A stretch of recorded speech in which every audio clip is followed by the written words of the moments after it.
प्रधानमंत्री से मुलाकात हुई थी अटल जी की सरकार के समय।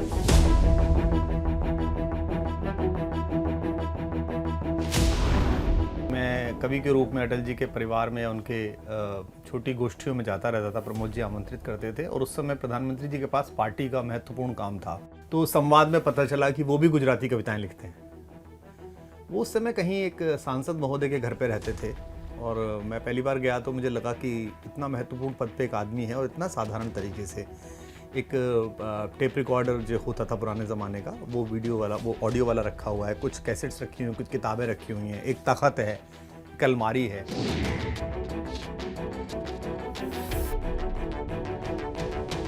वो सामान्य मुलाकातें थी, जैसे किसी संगठन के किसी व्यक्ति से होती है, जैसे कांग्रेस में, बीजेपी में या किसी पार्टी में लोगों से कवि साहित्यकार की होती हैं। लेकिन 2002 में जब वो वहाँ मुख्यमंत्री हो गए तब उन्होंने जो अलग अलग प्रयोग किए वहाँ पर, तो उनमें सांस्कृतिक प्रयोग भी किए। उन्होंने कल्चरली खुद को इम्प्रोवाइज किया। ईश्वर ना नामे सौगन लऊं છું।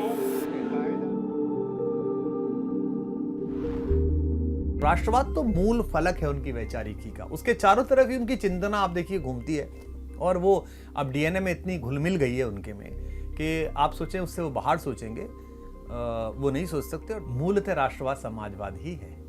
मूलतः राष्ट्रवाद समाज को साथ लेकर चल। राष्ट्र क्या है? देश मिट्टी, ईंट, गारा, लाल किला, कुतुब मीनार, संसद, इससे थोड़ी बनता है। देश तो जन से बनता है, मनुष्यों से बनता है। तो मनुष्यों की सम्मिलित चेतना जिस परिधि में बसी हुई है उसका उत्थान हो, उस मनुष्य का उत्थान हो। तो जो राम का राष्ट्रवाद है, जिसमें भील हैं, कोल हैं, किरात हैं, निषाद हैं, शबरी है, रिक्ष हैं, वनवासी हैं, ये सब लोग हैं। मैं नरेंद्र दामोदर दास मोदी ईश्वर की शपथ लेता हूं। पतत्वेषु कायो नमस्ते नमस्ते। हम हे माँ तेरा काम करते करते इस शरीर को अपने को गिरा दें। तो ये कौन कहता है? ये सैनिक कहता है ना, सीमा पर खड़ा हुआ। ये कौन कहता है? ये वर्दी पहने हुए सिपाही कहता है ना। ये इसरो में काम करता हुआ साइंटिस्ट कहता है ना। ये के-7 की टीम कहती है चंद्रयान भेजते समय कि माँ 24 घंटे काम करेंगे लेकिन तेरे लिए काम करेंगे, तू आसमान में चंद्रमा पे दिखना चाहिए तेरा अंश। तो ये किसी भी देश को प्रफुल्लित करता है और खास तौर पर ऐसे देशों को जिन्होंने 1000 वर्ष गुलामी झेली हो। उनके पास तो अब बचाने के लिए केवल यही बचा है कि वो इस थॉट को बचा के रखें। इस थॉट का कई बार मिसयूज भी होता है और कई बार अच्छा यूज भी होता है। अगर लीडर चाहे तो ये बेसिकली मैं आपको बताऊं, परमाणु के टूटने जैसा है। इससे बम भी बना सकते हो और इससे ऊर्जा भी बना सकते हो। आप अगर बड़े लीडर हैं, अच्छे लीडर हैं, लाल बहादुर शास्त्री हैं, अगर आप में उस तरह की ताकत है तो आप अपने देश को उस जगह पे ले जा सकते हैं जहां ले जाना है। और अगर आप हिटलर हैं, मुसोलिनी हैं, अगर आप कोई ऐसे हैं तो आप इससे बम बना सकते हैं। आपके निर्णय देश को गलत स्थिति में ले जा सकते हैं। क्योंकि प्रधानमंत्री प्रचारक से राजनेता हुए हैं। वो देश के उन गिने चुने नेताओं में हैं जो बिना चुनाव लड़े मुख्यमंत्री बने। इनको सीधे दिल्ली से कहा गया कि जाइए शपथ ले लीजिए, और फिर उन्होंने चुनाव लड़ा। तो लोकप्रियता कैसे हासिल करनी है और कैसे उसको बरकरार रखना है, इस पर उनकी 24 घंटे दृष्टि है। क्योंकि वो जानते हैं कि बिना लोकप्रिय हुए वो चयनित नहीं हो सकते और बिना चयनित हुए जो उनकी सोच है, जो वो करना चाहते हैं, उसे इंप्लीमेंट नहीं कर सकते। तो आप कुछ भी करते रहिए। तो आप देखिएगा कि मैं इसे उनके 14वें उद्भव के बाद 19 तक मैं इसे Modi model of popular politics बोलता हूं। बहुत सारे मुख्यमंत्री देखिए आप, उनकी तरह एक्ट करते हैं, उनके विरोध में रहने के बाद भी वो एक एक बात पे डिस्कस करते हैं कि ऐसा क्या होगा तो ऐसा क्या करूंगा। प्रधानमंत्री को एंगल्स पता है कि अब जनता क्या सोच रही है। महामहिम द्रौपदी मुर्मू का निर्वाचन हुआ, अभी वो राष्ट्रपति पद की उन्होंने शपथ नहीं ली है। वो उनको शाम को मिलने के लिए गए, तो वो छोटा सा ही घर, शायद मेरे ख्याल से झारखंड भवन या कहाँ वो रुकी हुई थी महामहिम हमारी। तो पार्टी अध्यक्ष नड्डा जी थे और जो संयोजक थे चुनाव की ओर से शायद गजेंद्र शेखावत जी, ये 3 लोग थे। तो मैंने देखा कि महामहिम बाहर निकली, जब तक महामहिम हुई नहीं थी, केवल निर्वाचित प्रत्याशी थी वो। प्रधानमंत्री ने उनको प्रणाम किया और उन्होंने कहा कि गाड़ी सामने, तो प्रधानमंत्री ने कहा नहीं आप चले जाइए। ये जो कश्मकश है ये करीब 4 सेकंड चली। 4 सेकंड बाद तो जो अंदर चली गई तब वो बैठे। अब 2 बातें हैं। एक तो कि प्रधानमंत्री को इस लोकतांत्रिक परंपरा का भान है और इसका सम्मान है। विरोधी कहेंगे नहीं, सबको पता है कि कैसे चुने जाते हैं लोग, सबको पता है कि जो वो चाहे वो कर देते हैं। कोई सोच भी नहीं सकता था कि द्रौपदी मुर्मू, कोई सोच भी नहीं सकता था कि जगदीप धनखड़। प्रधानमंत्री जी का निर्णय है, जो कर दिया पार्टी का निर्णय है। एक है कि उन्हें कैमरे का पता है, उन्हें जन भावनाओं का पता है। मेरा कहना है कि अच्छे राजनेता के लिए दोनों गुण आवश्यक है। उसे लोकतांत्रिक मर्यादाओं का पता व सम्मान भी हो, और उसे जन भावनाओं का एक आदर भी हो कि जनता क्या सोचेगी, जनता क्या नहीं सोचेगी, तो वो जानते हैं। इसलिए जैसे कहते हैं ना कि समाजवाद भी है एक तरीके का और राष्ट्रवाद भी है। कोई भी काम क्रिया पर निर्भर होता है। हमारे यहाँ जयशंकर प्रसाद की पंक्ति है कि ज्ञान दूर कुछ क्रिया भिन्न है, इच्छा क्यों पूरी हो मन की, एक दूसरे से न मिल सके यही विडंबना है जीवन की। आप सिर्फ ज्ञान देते रहिए, क्रिया मत करिएगा।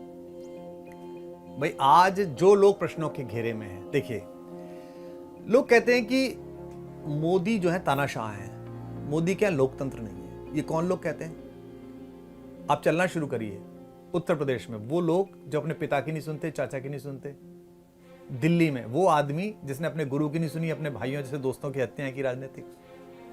वो बंगाल में हमारी मुख्यमंत्री जी जो भतीजे के अलावा किसी पे विश्वास नहीं करती। तो सबसे पहले तो क्रेडिबिलिटी से क्रेडिबिलिटी टकराई खत्म हो गई कि यार तुम तो बोलो ही मत, प्लीज चुप रहो। अब वो समझ में नहीं आ रहा है उनके कि चिपक क्यों नहीं रहा है। वो मेरे सब मित्र हैं, मैं उन सबसे कहता हूं कि भाई आप रॉन्ग फील्ड में लड़ रहे हैं। वो फील्ड है, आप चिपका ही नहीं सकते। उसके बेटा नहीं है, उसका भाई कैबिनेट में नहीं है, उसके चाचा के लड़के को नहीं टिकट लेना। वो कुर्ता झाड़ के खड़ा रहता है कि बोल बहुत बताओ तुम कौन, तुमको लेना है। तो प्लीज इस वाले विषय पर बात मत करो। आपकी क्रेडिबिलिटी आपकी क्रियाओं से बनती है। जैसे 370 हटेगी, मैं आपको बताऊं समस्त भरोसे के बाद भी मेरे जैसा आदमी मानने को तैयार नहीं था, इसलिए मैं मंचों से छेड़ता था। और वही हटा ली 370। नाराज होते थे भाजपा के दोस्त, यार आप कैसे बोलते हो।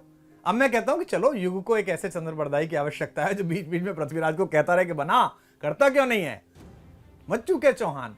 तो हम बोलते थे। मैं जयपुर में कार्यक्रम के बाद सुबह मुझे निकलना था, आप लोगों का फोन आया कि वहीं रुकिएगा, एक बाइट देनी है, कुछ बड़ा होने जा रहा है, कुछ HM कुछ बोलने वाले। मैंने टीवी चलाया, मैंने 15A और 370 he said. This was utter disbelief on year कि यार ये कैसे हो सकता है। और मैं अपने सोफे पे चिल्लाया। तो ये एक दिन में तो हुआ नहीं होगा, ऐसा तो हुआ नहीं होगा रात को डिनर करा के सुबह अरे सुनो यार अमित भाई सुबह 370 हटा देते हैं, ऐसा थोड़ी हुआ होगा यार। डोभाल साहब चलो अरे भाई इस पे लंबी रिसर्च हुई होगी, इंटरनेशनल पॉलिटिक्स कैसे डील होगी, ये जो काउंटर टेररिज्म है इसका कैसे मैनेजमेंट हम करेंगे, इंसर्जेंसी पे हम क्या करेंगे, अंदर क्या उबाल होगा, जन भावनाएं। डोभाल साहब का वहाँ जाना, बच्चों के साथ क्रिकेट खेलना, बकरी चलाते बच्चों से बात करनी, वो सब प्लान हुआ होगा, तभी तो हुआ होगा। वो सब आपने कर दिया। अब आप लोग करेंगे, तो हो गया। अब क्या है, दिल्ली में जो आदमी सुबह दोपहर शाम पानी पी के कोसता है, कुछ काम उन्होंने ऐसे कर दिए हैं जो उनकी उस तरह की जो पहली सोच थी उस समय पे, जो निर्णय ले लिया कर लिया। क्योंकि अब ये संकट तो है नहीं कि पॉलिसी पैरालिसिस का, कि प्रधानमंत्री ने कुछ सोच लिया तो किसी और घर चेक करवाना है पहले, फिर 5 बैठेंगे, फिर 6 बताएंगे। यहाँ तो सोच लिया उन्होंने, तो वो हेड ऑफ द स्टेट हैं और कैबिनेट उनकी इंट्यून्ड है, पार्टी उनके पीछे खड़ी हुई है। क्योंकि बहुत दिन बाद कोई ऐसा नेता है जो पार्टी का भी सर्वोच्च नेता है और सरकार का भी सर्वोच्च नेता है। उन्होंने अपने से लेके और 10, 15, 20, 100 तक गिनती बंद कर दी है। पहले होता था ना कि मनमोहन सिंह जी बैठे हैं तो ऐसा नहीं है, चिदम्बरम जी भी लगे हुए हैं, प्रणब मुखर्जी लगे हुए हैं, है ना, सब लोग पीछे लगे हुए हैं कि मेरा बन सकता है, मेरा बन सकता है। वहां तो किसी का बन सकता है, ऐसी पहले भी होता रहता था। बीजेपी में भी अटल जी की सर्वोच्च स्वीकार्यता के बाद भी अटल अडवाणी युग, PM इन वेटिंग। आप बताओ कि आपको PM इन वेटिंग है क्या? कहते रहे लोग बाग 2-1 नेताओं के, लेकिन ऐसा कुछ है नहीं।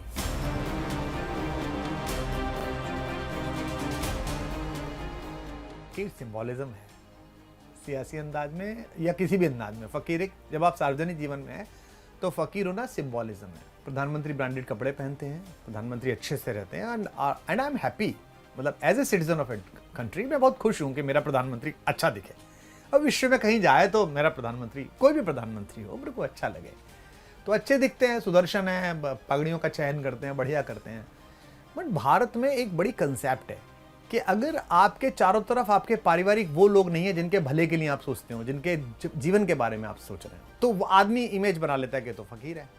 फिर बीच में उनके सिंबॉलिज्म है कि भाई उनके यहाँ चाय का खर्चा नहीं है, वो अपनी किचन का खर्चा खुद देते हैं। तो अब ये तो विपक्ष को तय करना पड़ेगा साहब। भरत तो राजा हो चुके थे, जब पंचवटी मिलने के लिए गए थे चित्रकूट में, तो चाहते तो मुकुट वुकुट लगा के जा सकते थे। ये क्या है कि गुरुकुलों में घुसते समय सारे राजा अपना मुकुट उतार देते थे, अपना रथ बाहर छोड़ देते थे, अपने जूते उतार देते थे, अपना कंधे से तूणी रख देते थे और फिर जाते थे अंदर घुस के, क्योंकि वो वहां के वनवासियों को, पढ़ रहे बच्चों को कॉम्प्लेक्स नहीं देना चाहते थे।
मुझे कौन सा अपने लड़के का ब्याह करना है तुम्हारे यहाँ?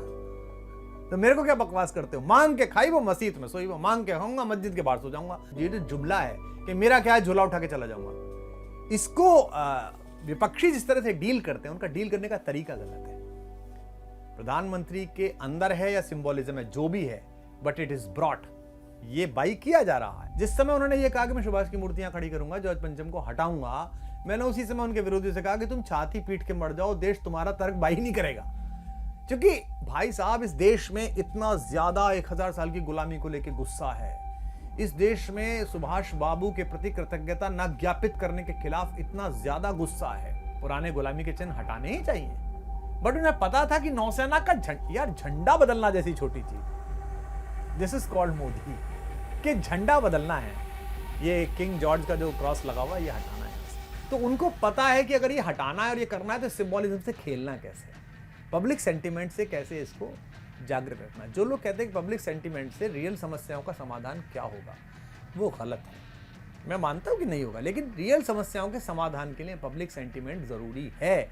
जैसे मैं मोदी जी की एक बात आपको बताता हूं, 2015 के आसपास उन्होंने कहा स्वच्छता, शायद 15 या 16 में उन्होंने कहा सफाई करिए सफाई करिए। लोगों ने बड़ी मजाक उड़ाई, लोगों ने वो फोटो इकट्ठे करे जहां पहले कूड़ा बिखेरा गया और उनके मंत्री सांसदों ने कूड़ा साफ किया, लोगों ने इस तरह की चीजें चलाई।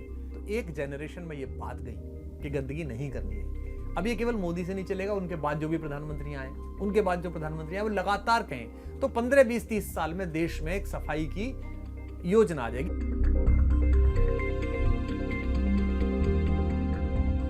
मेरी जो आशा अपेक्षा रहती है प्रधानमंत्री से बार बार रहती है कि वो इसे और अधिक सकारात्मकता में और अधिक, जिसे कहते हैं राष्ट्रोन्नति में इसका इस्तेमाल करा दें। क्योंकि मैं जानता हूं कि वो कहेंगे तो देश मान लेगा, वो कहेंगे इतने बजे थाली बजाओ, देश थाली बजाएगा, वो कहेंगे इतने बजे डॉक्टर्स के लिए दिया जलाओ, दिया जलाएगा। तो प्रधानमंत्री के पास वो एक ताकत है जो उन्हें मिल गई है। ये जो भरोसा है, जो विश्वास है, ये तो कर्म से कमाया जाता है, एक प्रारब्ध से कमाया जाता है, और एक शून्य से कमाया जाता है कि पीछे क्या था। ये जो आखिरी आदमी है, जो मल्लाह है, निषाद है, कोल है, जिनके मैं कह रहा हूं बैकवर्ड क्लास है, दलित हैं, तो सवर्णों से, मध्यम वर्गीय सवर्णों से फिसल के पार्टी वहां पहुंची। तो इसके लिए उन्होंने मेहनत की, सिंबोलिज्म भी तैयार किया।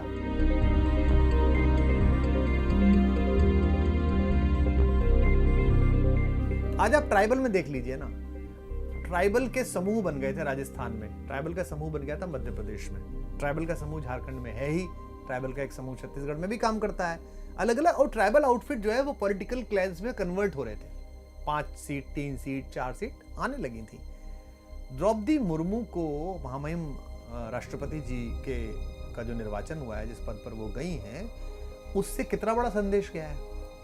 अब आप पूछते हैं कि भरोसा कैसे, ऐसे भरोसा आता है। झाबुआ के थांदला के कोने में बैठा हुआ एक आदिवासी, जब उसे पता चलता है कि उसकी जाति की, उसके क्लैन की एक महिला देश की सर्वोच्च सेनापति बन गई, राष्ट्रपति बन गई, तो उसको कहता हाँ ठीक है, मेरी भागीदारी है। ये जो प्रधानमंत्री का विशेष रूप से राजनीतिक कौशल मानूंगा मैं इसे, प्रशासनिक कौशल की बजाय, कि उन्होंने आखिरी आदमी जो था उसको छोटी छोटी, वही फिर बात आती है कि कार्य करके दिखाइए, जैसे उज्ज्वला, जैसे शौचालय, जैसे मकान। अगर एक भी ऐसा मॉडल आपने गांव में स्थापित किया तो भरोसा बढ़ता है, विश्वास बढ़ता है। तो दोनों ही बातें हैं साहब, देखिए मैं मानूं, उनकी मार्केटिंग और प्लेसिंग तो अद्भुत है। भारत ने ऐसा राजनेता नहीं देखा। उनकी जो प्लेसमेंट है अपनी बात को, अब एक मूर्ति हटाना यार और एक मूर्ति लगाना, आदमी ये भी सोच सकता था चलो मैं इसे हटाई आता हूं, नहीं साहब, उन्होंने उसको तैयार करा, उसे बेचा। ये गुलामी है ये। अरे गुलामी थी भैया, 15 में क्यों नहीं हटा दी तुमने? 14 में आती क्यों नहीं हटा दी? गए तो 14 में भी फूल चढ़ाने थे 15 अगस्त को, देखते बोले गुलामी है हटाऊंगा कल, बोल देते, 1 सेकंड लगता। वो महेश जी संस्कृति मंत्री थे, कहते डॉक्टर महेश उसको हटाओ, विवेकानंद तैयार करो, विवेकानंद जी की मूर्ति तैयार होती। नहीं, उसका समय है, उसकी प्लेसिंग है। समान नागरिक संहिता कब आएगी, जनसंख्या कानून कब आएगा, एवरीथिंग इज प्लेस्ड। और एक पॉलिटिकल लीडर को, एक प्रशासक को ऐसा होना चाहिए कि वो अपने पत्ते करीने से लगा के रखे और उनको चले, एंड वो चल रहे हैं इसलिए वो सफल है।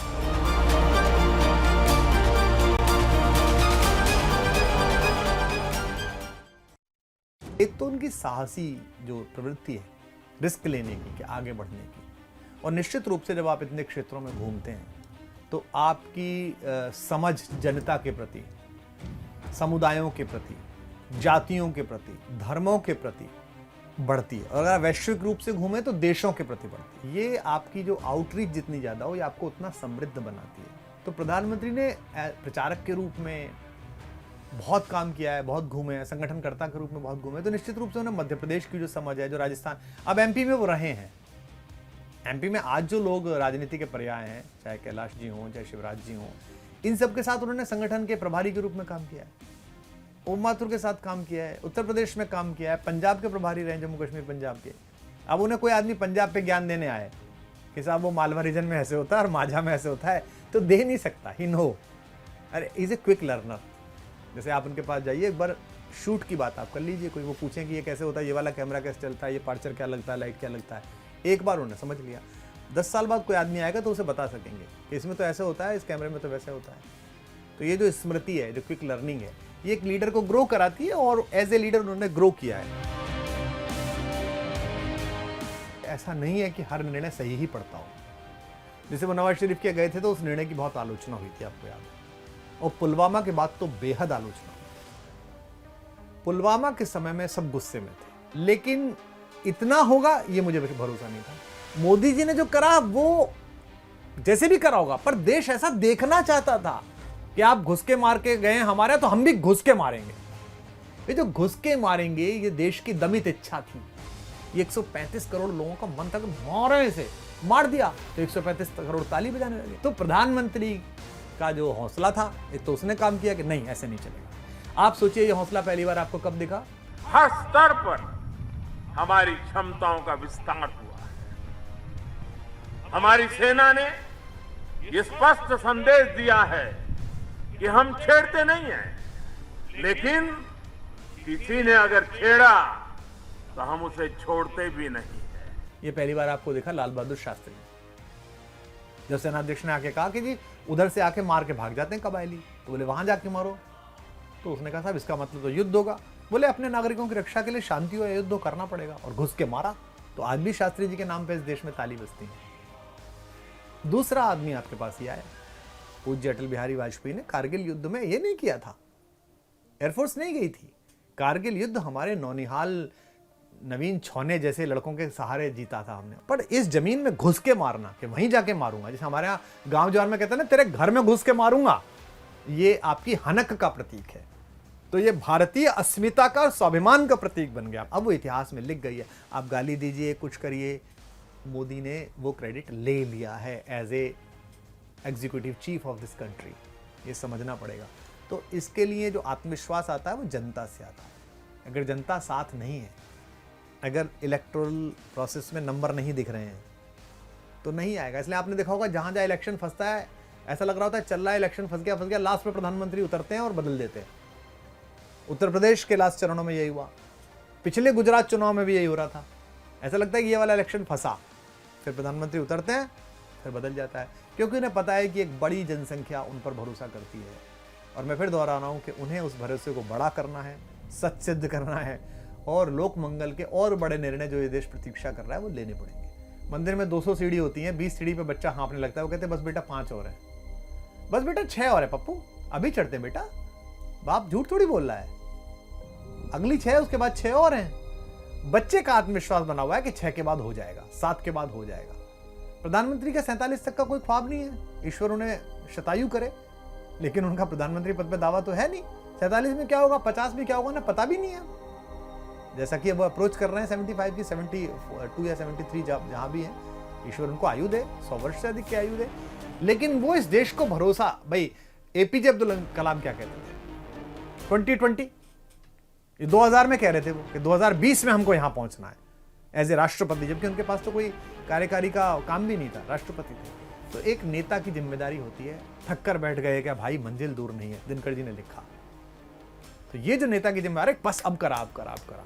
ये जो क्रिकेट मैच में आखिर की 7 बॉलें होती हैं और उन पर 12 रन बनने होते हैं, तो कप्तान बुला के कहता है कि देख बस तू चौका मत जाने देना, और तू ना शॉर्ट पिच मत फेंकना, बड़ा गड़बड़ हो जाएगी, तू यहां फेंक, मैं बता रहा हूं, तू इधर लग। ये क्या है, ये उन 12 लोगों को, 10-11 लोगों को एक नेता भरोसा दिलाता है कि हम जीत रहे हैं। वो जो कहते हैं आज़ादी के जब 100 साल मना रहे होंगे तो क्या होगा, हम बापू के 100 साल मना रहे होंगे तो क्या, पहले बापू वाला भी बोलते थे ना, बापू के 100 साल मना रहे होंगे तो क्या होगा। ये एक लंबा विजन देश को देना। पर मैं कहता हूं कि जो आदमी करता है उससे उम्मीद होती है। मुझे प्रधानमंत्री से अभी बहुत आशाएं और अपेक्षाएं हैं। मतलब मैं एक, जिसे कहते हैं ना, 25% नाराज वोटर हूं, 75% संतुष्ट। हो सकता है मैं लालची वोटर हूं, मुझे लगता नहीं ये और हो जाना चाहिए, ये और हो जाना चाहिए, क्योंकि मुझे लगता है कि ये कर सकते हैं, इनके पास है, ये चाहेंगे तो कर लेंगे, प्रधानमंत्री चाहेंगे तो हो जाएगा, ऐसा सोचेंगे। इतिहास बड़ा क्रूर है बॉस, बड़ी चीरफाड़ करता है। श्रीमती इंदिरा गांधी से अगर आपातकाल का निर्णय ना हुआ होता, जो कि उनसे करवाया गया उनके पुत्र और उनके सलाहकारों द्वारा, तो आज आपको पलड़ा उनका सत्कर्मों वाला इतना भारी दिखता कि बहुत हम उनसे ऑब्सेस्ड रहते। छोटे से निर्णय ने गड़बड़ करा दी, उसमें प्लस माइनस ज्यादा हो गया है ना, वैल्यू माइनस की ज्यादा हो गई। तो प्रधानमंत्री का आकलन उनके इस पद से हट जाने के 5-10 साल बाद शुरू होगा। 5 साल बाद तो उनके हैंगओवर में लोग रहेंगे, कट्टर विरोध की बात करेंगे, समर्थक दबे स्वर में समर्थन की बात करेंगे। अभी तो वो सरकार में है, अभी तो ताकत में है, भारत के सबसे प्रभावशाली नेता हैं वो, अक्रॉस द पार्टी लाइन। इस समय किसी पार्टी के पास इतना बड़ा मॉब कैचर, इतना बड़ा वोट कन्वर्टर, इतना बड़ा करिश्मेटिक नेता, जादूगर टाइप का, जो जाए यूं करे, जिसके जूते पे भी चर्चा हो, जिसकी पगड़ी पे भी चर्चा हो, जिसके निर्णय पर भी चर्चा, उनके फंबल तक पे चर्चा है। और एक आखिरी बात मैं आपको बताऊं, एक ऐसा नेता आप ढूंढ के लाइए जो आलोचना किस बात पर करनी है ये भी खुद ही तय करता है। विपक्ष से मैं कहता हूं तुम अभी तक ये नहीं कर पाए कि तुम्हें जो होमवर्क देने प्रधानमंत्री, तुम उससे बाहर का काम कर लो। Every time he used to give homework, okay ये है, इस पर गाली दो मुझे, वो खुद तय कर देते हैं कि गाली दो। उन्हें पता होता है कि एक दिन मैं बोलूंगा। 1 साल विपक्ष गाली देता है, 1 साल बाद वो लाल किले से किसी मंच से कहते हैं उस समय सब मुझे गाली दे रहे थे। जनता कहती है हाँ बात तो सही थी यार, गाली तो दे रहे थे इसको, बेचारे का क्या दोष है, और सिंपैथी बढ़ जाती है। तो उनका आकलन मैं मानता हूं कि अभी इतिहास न करे तो बेहतर है, क्योंकि अभी तो देखिए इस देश को वो दिन भी याद है जब इस देश की दीवारों पर इंडिया इज इंदिरा और इंदिरा इज इंडिया लिखा गया था। उस समय उनके विषय में आलोचना करना या सोचना भी एक गुनाह अजीम था।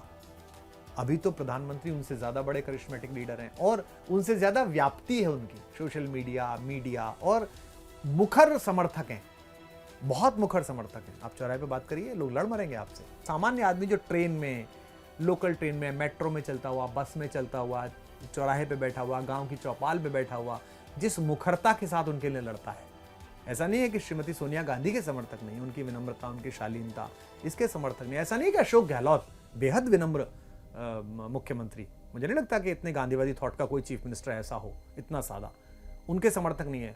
उनके अद्भुत समर्थक है राजस्थान में, लेकिन वो मुखर नहीं है। अगर चौराहे पे कोई आदमी मोदी अशोक गहलोत के बारे में बात करने लगे तो वो 10 में से 7 का पैनल होगा जो मोदी जी के साथ खड़ा हो जाएगा। तो मुझे लगता है इतिहास उनका आकलन सत्यता के साथ, तटस्थता के साथ और निर्ममता के साथ करे, मैं ऐसा चाहूंगा और करेगा भी। और मैं आशा करूंगा कि प्रधानमंत्री को भी यह बात सदैव याद रखनी चाहिए कि जब वो प्रधानमंत्री पद से नीचे आएंगे तब इतिहास उनका आकलन करेगा। और मैं ऐसी शुभकामनाएं देता हूं उनके जन्मदिन पर कि उनका कार्यकाल जो भी जब तक बीते वो ऐसा बीते कि इतिहास उनके बारे में शुभ सोचे, अच्छा सोचे, उन्हें धन्यवाद दे, उनकी प्रशंसा करे। अभी भी उनके पास बहुत समय है और अब उनके पास करने के लिए असंख्य काम है। इस देश के करोड़ों लोग उनकी ओर, उनके विरोधी तक, मैं आपको बता दूं, जो राजनीतिक पार्टियों में उनके विरोध में काम करते हैं, उन तक को भी एक भरोसा है कि ये कर लेगा, इस पे हो जाएगा। तो मुझे लगता है कि उनको 135 करोड़ भारतीयों को, सबको अपनी पार्टी का, सबको अपनी सरकार का मानते हुए अभी कुछ निर्णय और करने चाहिए, कुछ काम और करना चाहिए। और देश ने जो उन्हें ऊर्जा दी है कि हम पीछे खड़े हैं, आप चिंता मत करना, we are with you. Leader के लिए ये बहुत, लीडर पीट करके चलता है बॉस। एक सिकंदर, एक चंद्रगुप्त, एक स्कंदगुप्त, पीट करके चलता है। घोड़ा आगे होता है लीडर का और पीछे, सोच के देखिए मैं क्या बिंब बना रहा हूं। एक स्कंदगुप्त आगे चल रहा है और 1 लाख तीर पीछे हैं। एक गलत निर्णय से वो तीर तेरी पीठ में भी जा सकते हैं और एक सही निर्णय से वो तीर शत्रु पे जाकर तुझे सम्राट भी बना सकते हैं, विजेता भी बना सकते हैं। वो पीछे मुड़ के कभी भरोसे के लिए देखता नहीं है कि मेरे साथ आ रहे हो कि नहीं आ रहे हो, मेरे साथ आ रहे हो कि नहीं आ रहे हो। वो मान के चलता है कि मेरे साथ खड़े हो। तो मुझे लगता है कि मोदी ये मान के चलते हैं कि लोग उनके पीछे खड़े हैं और जब वो मान के चलते हैं तभी वो निर्णय कर पाते हैं। जैसे मैडम इंदिरा गांधी के बारे में हम 2 निर्णय 3 निर्णय याद करते हैं कि उन्होंने ये पाकिस्तान वाला परमानेंट टंटा खत्म कर दिया, प्रीवी पर्स खत्म कर दिया, बैंकों का राष्ट्रीयकरण कर दिया, सिक्किम जोड़ लिया। कुछ निर्णय हम उनके याद करते हैं। राजीव गांधी का एक निर्णय याद करते हैं कि उन्होंने भारत को कंप्यूटरीकरण करने में, उसके तकनीकीकरण करने में रुचि दिखाई। ऐसे ही प्रधानमंत्री के बारे में अब हम याद कर सकते हैं। आज की डेट में अगर हम याद करें कि उन्होंने कश्मीर की समस्या का एक महत्वपूर्ण निदान की तरफ कदम बढ़ाया। उन्होंने एक बहुत वर्षों से लंबित ये राम मंदिर का जो मुद्दा था, इसको एक गति उन्होंने दी। उन्होंने स्वच्छता अभियान चलाया। उन्होंने पड़ोसी देश को ये संकेत दिया कि अब ये चलेगा नहीं कि तुम आए और बम विस्फोट करके चले गए। अगर आप करोगे तो हम मारेंगे, हम घुस के मारेंगे। और विश्व समुदाय को इसको टेकन ग्रांटेड लेना पड़ेगा। कोई चौधरी ना बने फालतू में। कोरोना के टाइम में भी वैक्सीन का निर्णय उस तरह से लेना, जिस तरह से वैज्ञानिकों को बुलाया गया, जिस तरह से वैज्ञानिकों को पे किया गया आउट ऑफ द निर्णय, डिसीजंस लेके कि नहीं बननी है, इस समय लोग बचाने ज़्यादा ज़रूरी है, ये निर्णय याद किया। या जिस तरह से अनुपात में बाहर भेजी गई और अंदर भी देखा गया। सो प्रोएक्टिव प्राइम मिनिस्टर हैं। मतलब जनरली इतना प्रधानमंत्री का कार्यालय होता नहीं है कि वो ये भी ध्यान रखें कि कुमार विश्वास ने क्या ट्वीट कर दिया, और वो ये भी ध्यान रखें कि वहाँ गोवा में क्या हो रहा है, 2 विधायक कांग्रेस के कहाँ जा रहे हैं, क्या हो रहा है, और काम बांट के रखें। तो मुझे लगता है कि ये एनर्जी है, ऊर्जा है, इस आयु में अच्छी एनर्जी है। योगाभ्यासी हैं, शाकाहारी हैं, व्रत उपवास रखते हैं, जल्दी जागते हैं, समय पर सोते हैं। इसके लिए तो ईश्वर उन्हें दीर्घायु रखे, उनका स्वास्थ्य अच्छा हो।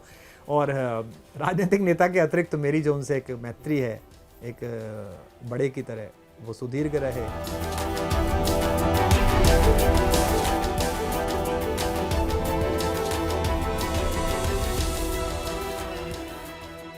इंडिया टीवी हर वक्त हर जगह डाउनलोड करने के लिए सर्च करें India TV news Google play store या ऐप स्टोर पर।